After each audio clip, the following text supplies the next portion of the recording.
Hello, everyone. Thank you again for tuning in. My name is Deanna C. Hughes, and I am so excited for this time. So, a little bit about me before we get to sharing our lovely panelists. But my name is Deanna C. Hughes. Again, I have the pleasure of serving at Florida State University as a residence coordinator. I use she and her pronouns, and I am the proud mama of Ariana, who is 6 years old. Lillian, who is 3 years old, and Frank the third, who we lovingly call Fresh, who is 1 year old. So today you are tuning into our roundtable entitled Parenthood, the Live On and Live In Housing Edition. And before we get into the nitty gritty of our time together, I want to be sure to share with you all the vision and the mission of the ACUHO-I Women in Housing Network. Right, so the vision of the ACUHO-I Women in Housing Network is to serve as a primary knowledge base regarding issues and needs of women professionals within the field of campus housing. The Membership Development Subcommittee's mission is to help fulfill the Women in Housing Network vision through the strategies of roundtables, which is one you're currently experiencing, gathering and sharing resources in a regional toolkit, as well as a mentor matching program that you'll be hearing more about in the near future. All right, so what you all are truly looking forward to is a conversation-based experience. Feel free to utilize the questions, type in the Q&A, and we'll be sure to fill those as time is permitted. So, Jaleisha, you are our first panelist, and I ask that you go ahead and introduce yourself and just tell us a little bit about who you are as well as your little ones as well.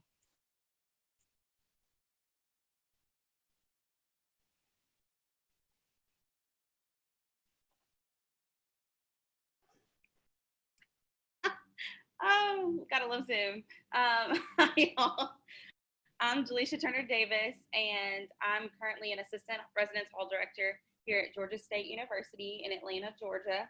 I use she, her, hers pronouns, and currently I have a 2-year-old rambunctious little boy named Darius II. And my biggest accomplishment is that I just graduated with my master's while being a full-time student and full-time mom and full-time employee. So thank you.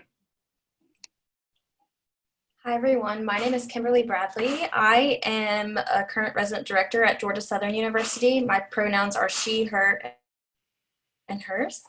I am the mother of a ray of sunshine by the name of Thea. She recently turned 1 year old.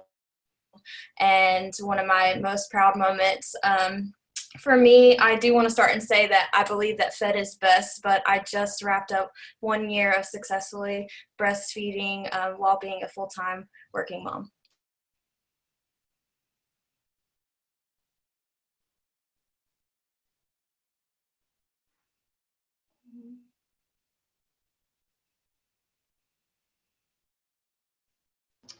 I think it's my turn. My name is Kayla Lohorn. Pronouns are she, her, hers. I am an area coordinator for first year experience at Central Washington University, which is in the middle of nowhere in Washington. My tiny human will be 2 next Monday, so we will be planning a quarantine party at home. His name is Michael, and I think one of my proudest accomplishments at the moment is being able to navigate working from home with the little one. He's not here right now, but it has been a fun challenge for sure. Hi, everyone. My name is Melinda Gilliam. I use she, her pronouns, and I'm currently an area director within Apartment Life at the University of Washington in Seattle, Washington. I am the mother of Awesome. Thank you all so much for making time to introduce yourselves. For those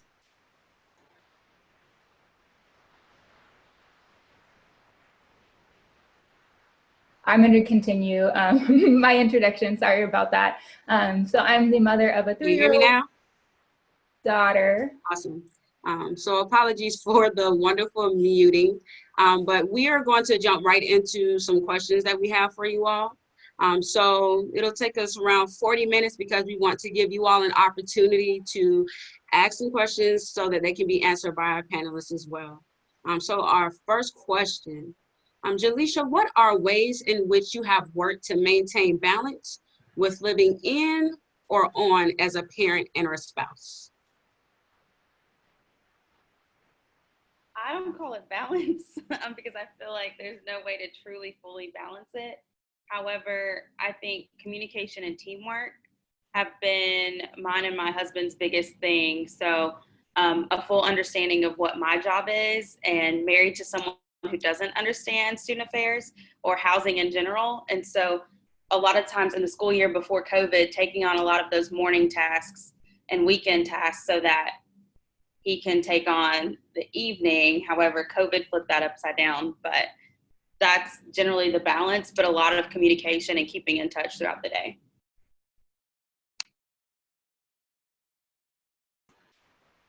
I'm going to jump in. Can I get a thumbs up to make sure I can hear it? Okay, great. So I'm going to start my introduction again. My name is Melinda Gilliam. I use she, her pronouns, and I'm an area director at the University of Washington, Seattle. One daughter, 3 years old. Her name is Kyla. And a proud accomplishment, I'm the Washington State representative for Northwest ACUHO. Since I'm speaking, I'm going to try and continue. Hopefully my audio will stay in tune. Balance while living on is something that ebbs and flows, and it often doesn't look the same day to day. And so I think one of the really helpful things is by living on, a lot of the support that I might need in life is a little bit more centralized and accessible, and I don't spend quite as much time needing to seek it out for myself. So that's really helpful.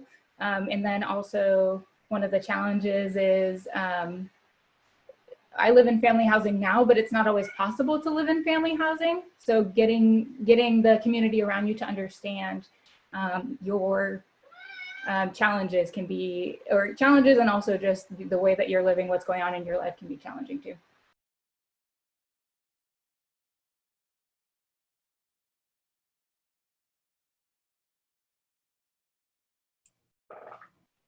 I would echo what some of the ladies have already shared up to this point, but another piece of that for me is kind of being forthcoming with information with my supervisor, kind of letting him know some commitments issues that I might have based on doctor's appointments or anytime that she might get sick and those kind of things. So some of the challenges I've faced are when colleagues without kids don't always understand putting that family first. On top of this, no one really tells you about the guilt that you feel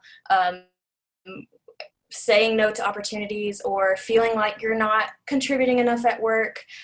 In the same way that you used to, it just looks a little bit differently. So that's an internal battle that I have faced since becoming a mom, but my triumph goes back to talking about successfully breastfeeding for a year. I could not have done that without the support system from my institution, from going so far as to installing a mini refrigerator into my office, and colleagues who understood when I cut meetings short because I needed to get back to my office and pump. So those are some of the trials and triumphs I have faced. I definitely think to kind of echo some of that, right? We talk about mom guilt a lot, and sometimes I'm like, oh, I feel bad, and then I'm like, nope, because I am doing what's best for me and my little human. I think something that kind of comes around with parents that live in the halls is the guilt of not having like that home. I think you see like, this is where my child was born and raised, and here's where you mark their like height. I literally lived in one apartment. Let's see, I had my son on a Saturday afternoon. We left, went back to the hospital, came back on Wednesday, and then the next day I moved into a different apartment. And so he was there for one night. But I think that sometimes holds people back. Or even the decision to have children, I think can sometimes weigh a lot on people. Before I started at my new institution, I was like, well, I would like to start a family now. And so I'd also say, don't let that, worry you or guilt trip you or pause you off. So I think that's been a challenge. One of the things I loved about having a live-on little one is I kind of advertised him. I worked in a hall called Bardo, and so he was instantly the Bardo baby. And so I loved that I was able to use him as a connection to residents. My staff loved him all the time, and so it's definitely been unique having a kid in the residence hall. Thank you all so much for sharing. All right, so our next question, we want to start with Melinda. Melinda, can you share with us, what does self-care look like for you?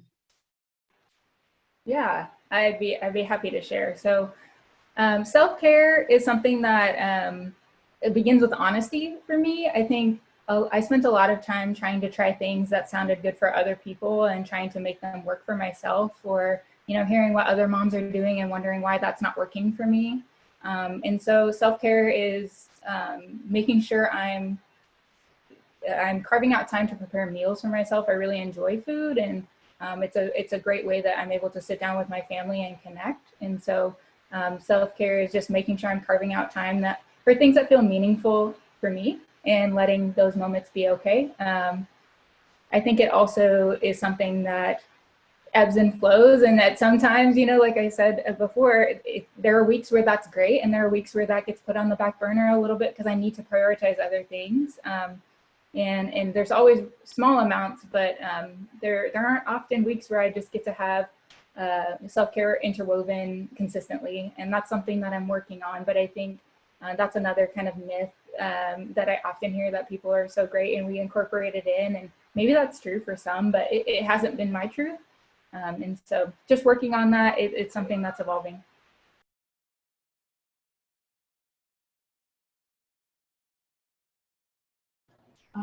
I can go next on my self-care. I am very atypical than your average late 20s female.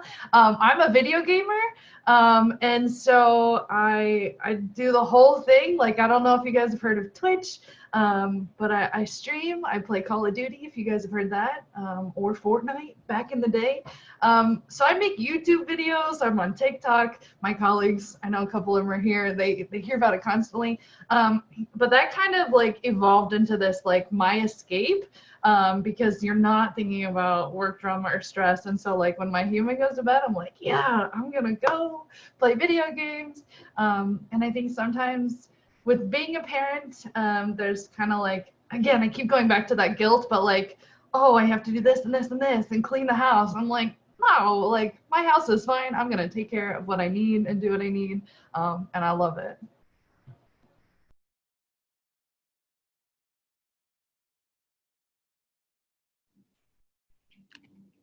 Self-care hasn't been a thing for me until recently. And so I'm one of those moms who will do everything else but care for myself. And I didn't realize that until recently, when I no longer had school, so I had all this time. And I'm like, what do I even like to do anymore? I don't know what I like. And so recently I have dived into figuring out what are things that bring me joy. And so recently I've started a women's empowerment group with some of my coworker friends, because we are friends.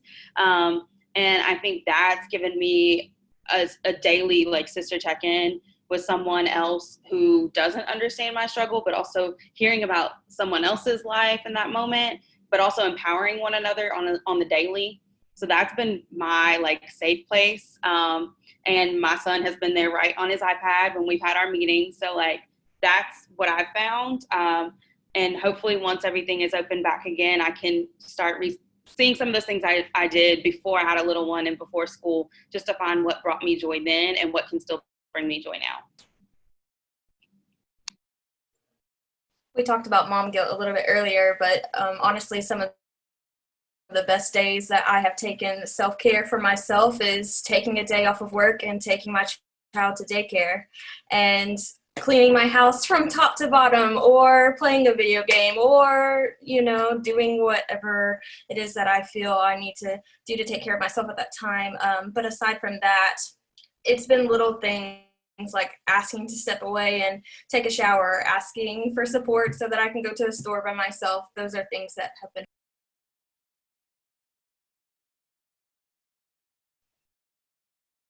Thank you all so much for sharing. I actually wanted to pose a question that one of our attendees just shared. So the question posed was, is anyone on the panel a single mom?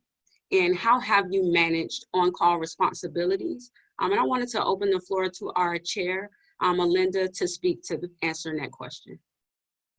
Hey everybody, I'm Melinda Carlson.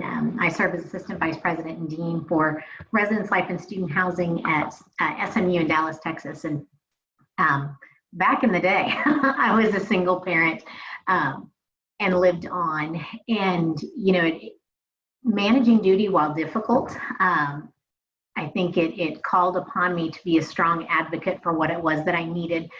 So it was talking to my peers on how we might be able to manage it a little bit differently than just a normal rotation, to where when my kiddo would be with their dad, maybe that we could schedule it when I had weekends without them. Other instances included I was in an area coordinator live-on role, and the hall coordinator of the building, when I was on call, they would be my backup. And so if I had to go to a situation, they would come over, and that was just a beautiful thing. And, you know, I used to think, gosh, how lucky am I that people will do this? And I think as parents, we have to put that, oh, I'm so lucky people will work with me because I'm a parent, out of our head, right? I mean, we're advocating for what we need, and that's just another part of it, so that we can live in both of these worlds and find some sort of harmony. So I think to go along with what folks said about being honest about self-care, I think you've got to be honest about what your needs are in that regard as well. And it's tough, but it doesn't mean that you are doing less than any colleague. You are just making it work. And you've got to give yourself the freedom to do that, I think. Yeah, I can echo that as well. So I was with my husband last year, and then over this past year we have not been together, but very similarly working out a schedule, taking duty when I don't have my son. I know some folks will have kind of like students, maybe not necessarily that work for the department, or maybe like their babysitter say, hey, I'm going to be on call, you know, here's like a $5 backup in case needed. I would definitely say have conversations with your supervisor, because I've also had the flexibility where it's been okay to take my little one with me while on calls, and certainly, like, depending on the situation, he wouldn't necessarily go, but I've had that support as well, which has made things easier. Or there's a, hey, can I drop him off real quick, can you come over real fast, and things have worked out really well in that sense. Thank you both so much for speaking to that. Yeah. All right, sorry. Apologies. Yeah, I would just add, for about 1.5 years, I was on call while my husband, Don, was working in the military and back in Kansas, and I was here in Washington. And it was an interesting experience. A lot of what was shared were pieces that I had felt and considered, but what I found to be helpful is just sitting down with my supervisor and saying, like, this is where I'm at, and these are the pieces I'm worried about. And he was more than willing to say, well, these are the things that I think are reasonable adjustments we can make to support you. And, you know, for example, we have to be on campus, you know, sometimes, and maybe I need to run and get my daughter, but it's proximate enough that that's reasonable and I could still respond. And so being able to share some of the concerns that I had, or the pieces that I was worrying about, and then be met with a conversation about, okay, how can we make this work? It was encouraging. And I don't know that I would have thought to have started that conversation without my supervisor openly sharing, being a parent himself, and knowing that I could ask for those things. And so I think sometimes it's helpful just to start the conversation and see what can be done. Yes, Melinda, thank you so much for sharing that. That was actually a perfect segue into our question that talks about the support of supervisors and colleagues. So with that being said, what was the best support you received from your peers and or your supervisors?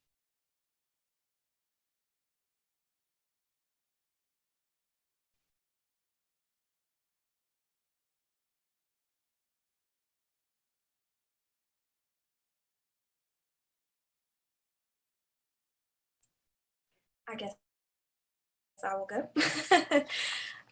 So I am going to give you a little bit of backstory just so that you can understand the example that I'm about to share with you, but I also want to put out a warning there that I am going to talk about loss and a personal story of mine.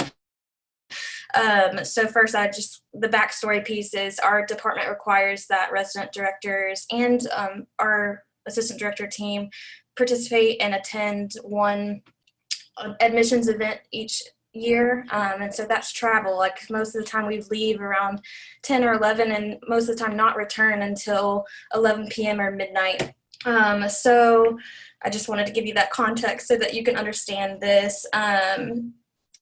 And so I experienced 2 miscarriages prior to having my daughter. I genuinely had severe separation anxiety from her when she was born.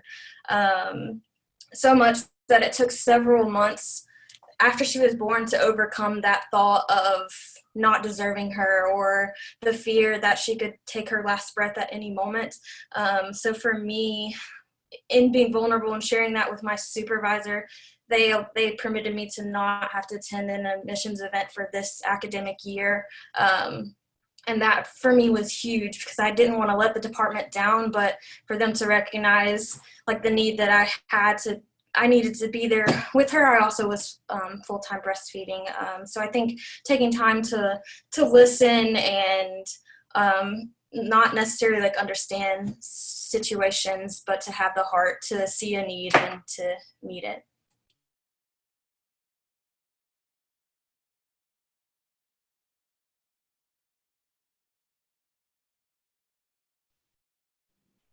Thank you for sharing, Kimberly. Like I'm over here, I'm like, okay, I'm not gonna cry because this is recording. For me, at my previous institution, I had a lot of support from my immediate supervisor. So a lot of that was those conversations.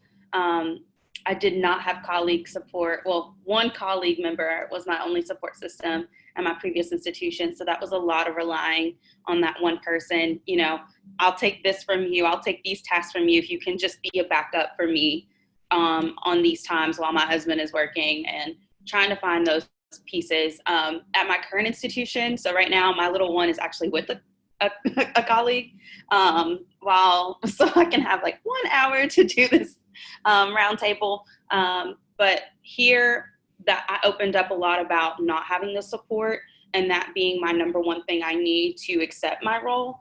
And it's been with open arms from my role all the way up to our director. And so I say, honestly, voicing that support and what you truly need. You're not going to get every single piece of support you want. However, once you advocate, things can happen. So my little one has been in important meetings. He's been there if he's had to be, or he goes to daycare on campus. And so there are times where there's teacher in service, which happens, and you got to make it work, right? And so I think going from no support to a great level of support, it really is that advocating piece, but also, you know, be flexible. So if there are some things you can take on from someone else, please do so, because when they are able to help you, it feels so great. And you're like, hey, I did these 4 things. Can you please help me with this one? It's definitely a negotiation, but make those relationships with folks and show them that I've had to prove that my child was not a hindrance. He's a benefit to my life, and he's a benefit to this department. And once you can provide that, people are more willing to work with you. And I think to kind of feed off of that, you know, she talked about open communication. I think that's been huge with my supervisor. When I was coming back from maternity leave, there was like a gap between where our first set of student staff were starting and when my son's he could start at daycare. So my supervisor permitted me to come back a week early with my 3-month-old baby. But then we were kind of reminded, hey, make sure you pay attention to HR policies. And I would definitely say for those of you that are looking into having children, pay attention to that, because sometimes it can be challenging where your supervisor wants to do one thing, but they have to follow another. And so with our policies, children can't be at work. And so it's fascinating, like, you know, one time like the daycare needed to close early and I'm like, hey, can I just go get him and come back? And they're like, no, like go ahead and take the afternoon out. And I'm like, wow, you would much rather me leave early than bring him back. And so so that was definitely challenging, but knowing that my supervisor is flexible, the other day, my little one's getting like 4 teeth all at once because they do what they want and it happens. And I was like, I can't go to my meetings right now. Like, he is all over the place. He is fussy. He had a little bit of a fever. And again, not feeling bad about that and just having that communication, I think definitely really helps when you're working with your staff and supervisor.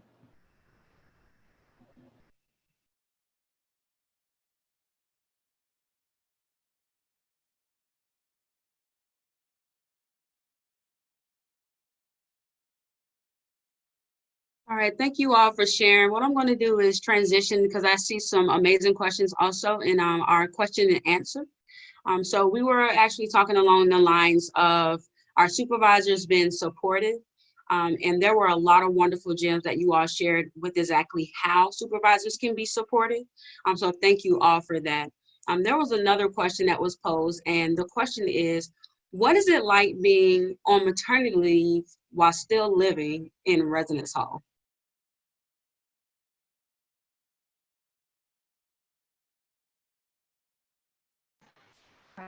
I'll go ahead and kick us off if that's all right for this question.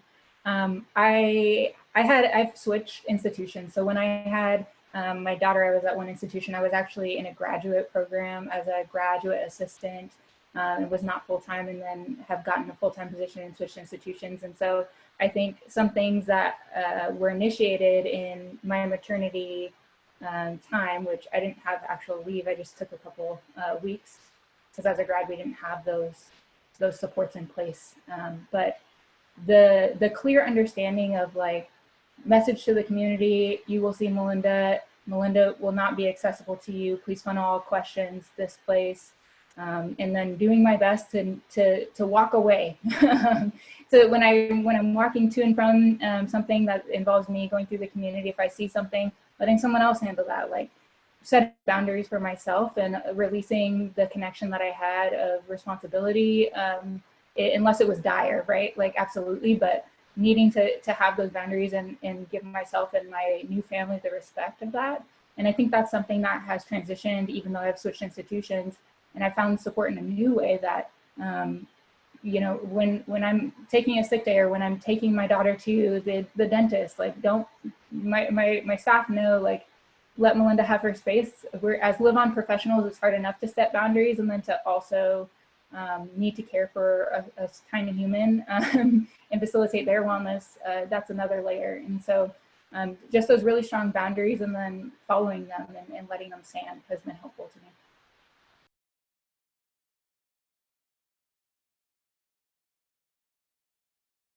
Yeah, I am completely disconnected.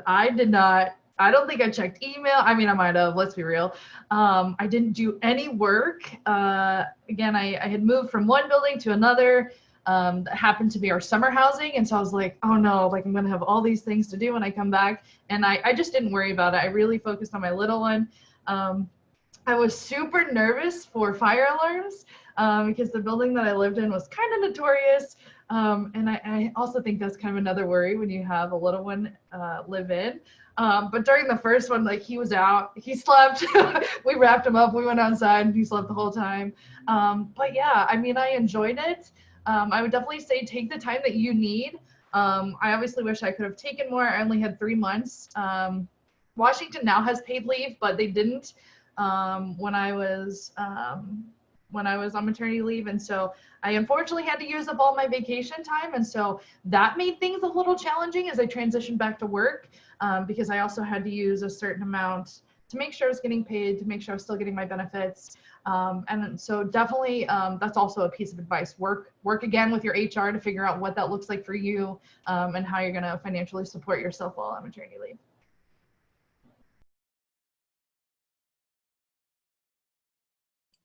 The beautiful thing about pregnancy is that you do know it's coming, so it takes some time, so you can set some plans in place. So I remember working really closely with my supervisor to create a maternity leave plan. I will say I was very lucky, and my daughter was born a week and a half after closing, and I returned the week of opening. So timing can't get any better than that in terms of residence life. But I know one of the first things we did when students moved in was go upstairs and meet our upstairs neighbors and meet our surrounding neighbors, just to be like, hey, there is a tiny human. I apologize in advance. You may hear them crying every now and again, but I also need you to be like aware that there's a tiny human living here. So being aware of your movements and those types of things. I can definitely echo that, because on third week, we did a delivery to go show that this tiny human woke up because of you. That definitely, I did not have any more issues out of that apartment for the rest of the year. It was great. I also will say, in finding out things from HR for yourself, don't just depend on your supervisor. Your supervisor will get things as a supervisor, but you as the employee, what's covered for you, definitely go to HR yourself. I'm kind of a workaholic, and so I work a lot, but I had to remove my email off of my phone, and I left in March, so of course the juicy time of year in 2018, but having to not reach out to coworkers, informing my student staff that at this time, this is your point of contact. You can check in with me I allowed them to check in to get baby updates, but you cannot reach out to me for anything work related. Make sure you have a calendar outside of your work calendar, because everything was on my work calendar. And so trying to form that balance was very difficult at first, but once you got used to it, it was great until it was time to come back. But also I think even prepping yourself for the return, getting your kid on a schedule as best as you can when you return will make it easier for you. But also, even if it's letting if you have a spouse or if you have a family member or someone you trust to keep the baby for an hour or two just to practice for you for that separation, because I'll say I did 12 weeks. And so that was tough that first week, having not had much time away, to then have a whole day away. I freaked out. I actually stopped by the daycare 3 times that day in between meetings. And so making sure that you prep yourself for the return, but enjoy your time and your bonding with your baby, because once it's gone, and it's gone fast.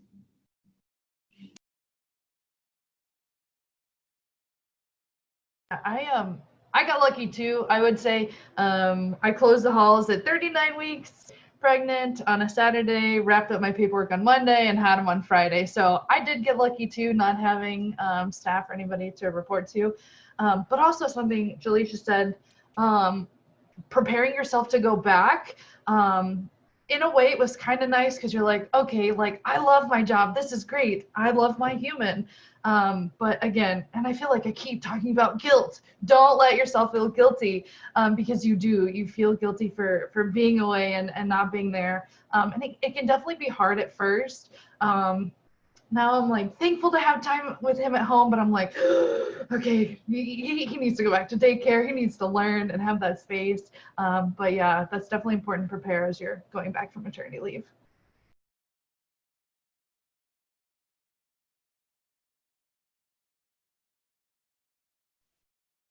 This is some amazing stuff, y'all. I'm so enjoying it. One thing I've definitely noticed about myself personally is that I'm a much better partner. I'm a much better parent when I am working. So learning how to slowly but surely kind of let that guilt go and just embrace the intersectionality that makes you you as a mom. I'm loving hearing you all's narratives. It's very much affirming for me personally. So I know I don't know if y'all noticed, the Q&A is full of a lot of wonderful information. But something I wanted to make sure we do make time to speak to is the point of advice that you would give to an aspiring parent or partner that's living in. What is that thing that you wish you would have known or would have been aware of prior to this wonderful journey? So if you could think of one point of advice you will give to those who are aspiring to take on this journey as well.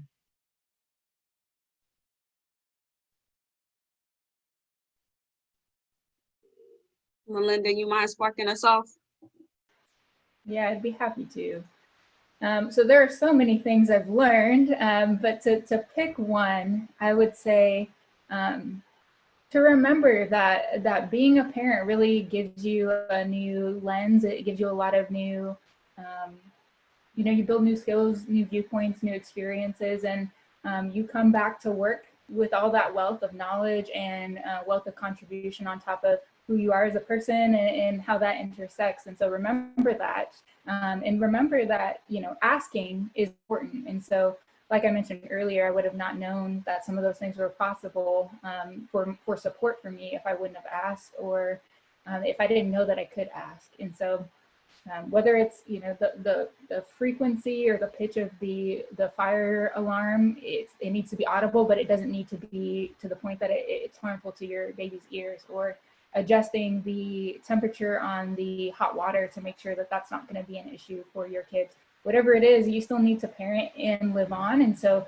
ask the question, see what can be done, see what's been done before, build resources that we can pass on, but engage in your experience and know that you shouldn't have to shy away from advocating for yourself or your family while you live on.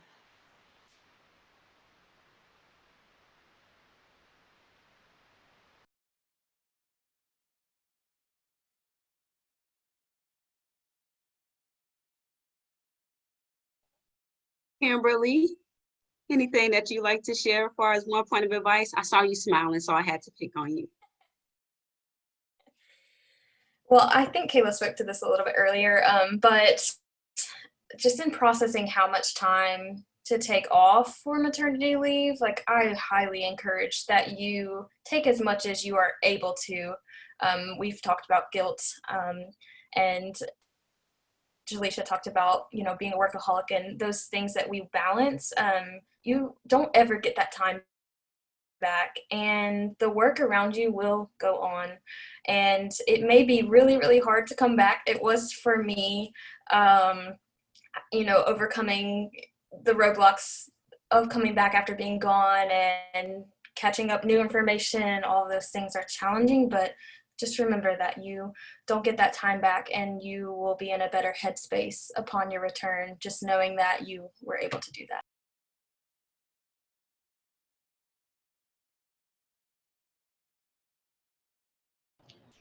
I would two things: just be patient with yourself. I always joke, it's funny, so like one of the other panelists was like, oh, mommy brain, right? Like it's a thing, it happens. I have mom brain all the time.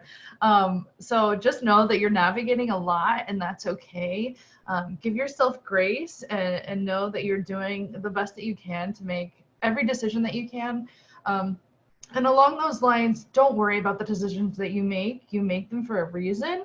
And kind of one of the questions there about coworker relationships, like, don't be afraid to say no. Don't feel like you're missing out.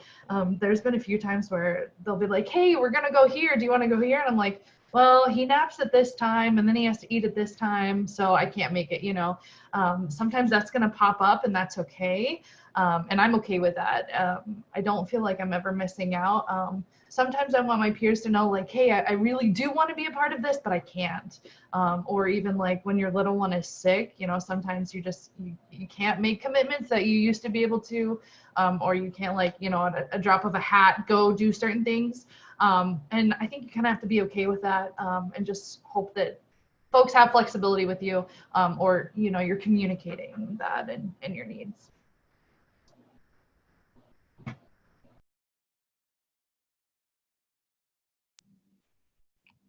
For me, these ladies have said wonderful things, so I'm having to go through my list of what I had. I'm like, nope, not that one. But I would say my number one is be present in the moment. So where you are. So if you're at work, you know, be present at work. Still check in with your little one if you can, but be present at work. And if you're at home, be present at home. It is okay. The work will still be there the next day or when you return. It does not ever end, as we know, especially in housing. But I also would say that being a mom made me an even better professional. I was focused on my work. I was very driven and motivated, but being a mom added to that. So never let someone tell you that it's going to be a hindrance or that it's going to adjust. And I'm more than happy to connect with anyone on this, but it's definitely made me a better professional, a more focused professional. And I feel like my goals are straightforward now, and they just keep coming. And it's nice to have that little motivator who's right there cheering along with you. So that's my one piece of advice.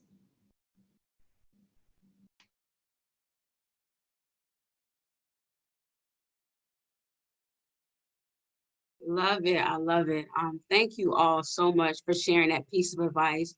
That's one question I definitely wanted to make sure had space, because oftentimes we are seeking that, yearning that, needing that. I appreciate also seeing a lot of head nods. You can tell that sometimes we feel like we're alone in this, but being affirmed by others who are engaging in trying to make sense of parenthood has been a wonderful experience. I know we are almost to the point to where I want to make sure we allow those attending with us to affirm you all as a thanks to you.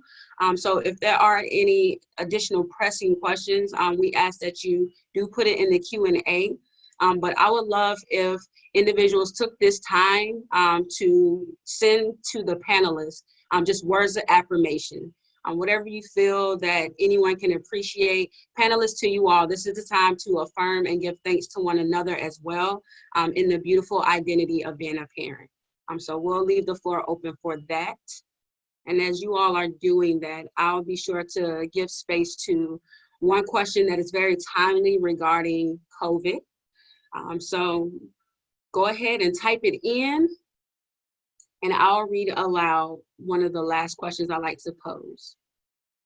All right, so prior to COVID, did anyone's supervisor give you an option to work from home 1 day a week?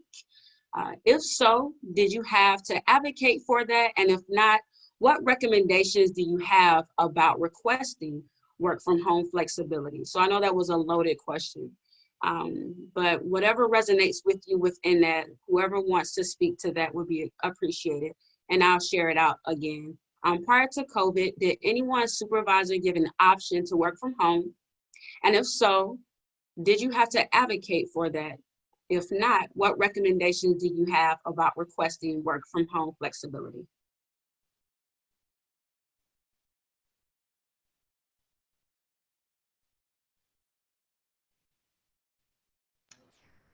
I feel like at my current institution, that is not an option.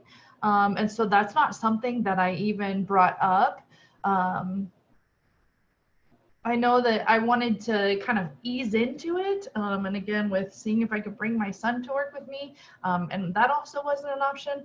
But I know that there are folks who do, come back from maternity leave slowly. I'm going to work half days, or I'm going to work 3 days a week. But yeah, that wasn't something that I inquired about based on kind of our policies and procedures here. I'd share that that wasn't a question that I had prior to when our unit kind of moved toward the work from home kind of shift. And so I don't know, but I know that that conversation would be welcomed, and I know I'd be met with support in figuring out what options are. It's really understood that I have a family and that is my priority, and I need that to be taken care of for me to be able to show up fully. And so I've been supported in that regard. So I imagine that it would have been supported if I needed to have that conversation before we kind of just moved to that as a unit. The other thing I'd add here, and I think it wasn't asked directly in the question, so I'm veering, and I apologize, but I believe it's important, is with all that's been going on in our nation in regard to the protesting and whatnot, there was a protest right next door to my home. And in that moment, there were a lot of things that I hadn't thought about before, and knowing that I have my daughter here, and while things are generally probably going to be wonderful and people are just sharing their experience and advocating for rights, there's a potential there that something could happen, and we're very proximate. And I know that that was understood by my supervisor, by the people that I work with, and several folks reached out and said, how do I help? What can I do? Do you need a place? How do we support you? And so I think I'm fortunate to have space and conversation and colleagues who really understand and reach out. But I don't know that that's something that is talked about all the time. And so wanted to throw that out there as an important piece of what's going on in this nation as well. Thank you.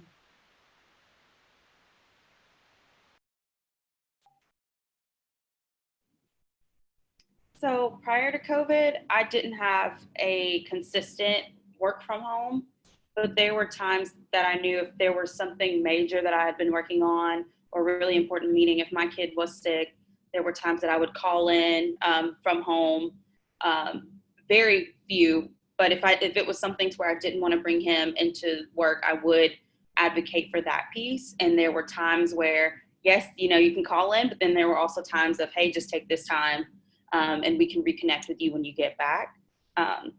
Similar to what the ladies have said before, I know that is not something that I don't think particularly would be at my institution, just because housing here is very hands-on deck. Even through COVID, we've been in person as well as working from home. And so I think that is something you could bring to your institution and advocate for and ask.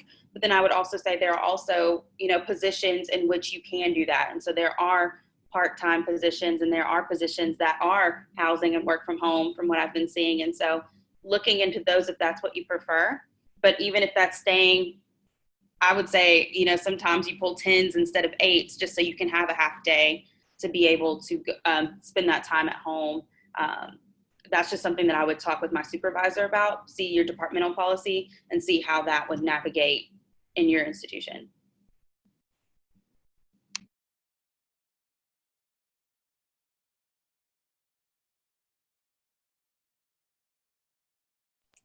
I think since COVID-19, that narrative may change a little bit. I mean, I don't know that any of us can say for sure what fall is going to look like. We can anticipate changes even if classes resume in person. So that conversation in trying to request work from home flexibility might look different now than it did for us when we were going through. I did not have that option when I came back from maternity leave, but I was allowed to kind of set how my leave time would go.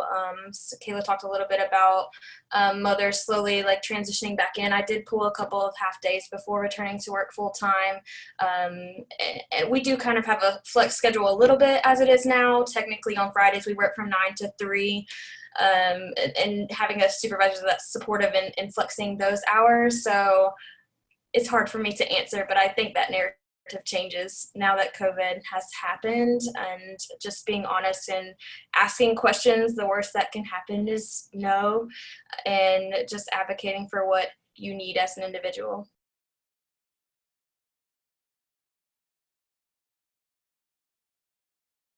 I would also say, like, embrace the unknown and the unexpected, right? Just like the work with our students and in our departments, like it ebbs and flows. Some days you're going to be like, yes, I got this. And then other days you're like, I'm crying and I don't know why. What is this, right? And especially with the world right now. And so again, like, you know, if you're pregnant or, you know, gonna be pregnant, having a baby with a child, multiple humans, right? That's a lot too. And so just going with it and know that you're doing what you can, you're making good choices, and always going back to that. You're gonna have good days, bad days, and just kind of keep on powering through.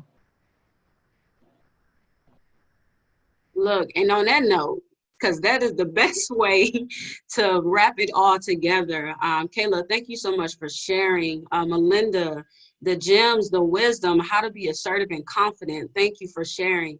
Jaleisha, the transparency, the strategy. Kimberly, the vulnerability, the wisdom, the growth. I appreciate you all so much for being willing to share all that you shared in this space. I truly hope that we can stay connected as well as be connected and bring in others to know that there is space created to speak proudly about this identity. But I just wanted to be sure to give my things verbally to you all before I handed the baton over to Melinda Carlson and Paige Hicks, our fearless leaders of the ACUHO-I Women in Housing Network. Thank you, thank you, thank you, y'all. Thank you so much, Deanna, and thank you to your committee for working so hard to pull this together. And panelists, you were just outstanding. Learning more and more every day, even at my advanced age. But one of the things that I think a colleague of mine shared very, very early in my career, who was also a parent, and you know, just that you've got to let go of that idea that you need to work as if you don't have kids, and that you need to parent as if you don't have a job. And I think that was brilliant. And I think there's some freedom and permission that you give yourself in that. and doing what you need to do to find that harmony so that it works for you. Balance is tough. Making it work for you, and harmony, I think, might be a little easier, especially now when the role of raising good humans, as evidenced by things going on in our world, is just incumbent on all of us, and being a parent is a superpower. So thank you all for everything that you're doing. The Women in Housing Network, we would like to continue to expand our network so that we can best serve all of the women identified folks in housing. And we have a lot of things going on and hope to expand that reach. And I'm going to turn that over to Paige to talk through. So thank you all for sharing today. That was super valuable. I was glad I got to be a part of it. Paige? Hi, everyone. Thank you, Melinda. I definitely learned a lot as well. I was even taking some notes and jotting things down. But if you're interested in learning more about the network, you can always find us on Facebook and also join our knowledge community as well within the Housing ACUHO-I portal. Also, if you are joining us for the ACE conference, we are going to be hosting a panel and also a reception. So look out for the Women in Housing group, and you can join us there. Our committees are also are in need of more folks. So if you ever want to join, feel free to send us an email and we can get you connected to our wonderful subcommittee chairs. We're doing a mentor matching program and even finding ways to highlight women in the field. And so we're excited to hopefully come to you soon about our next roundtable topic in July.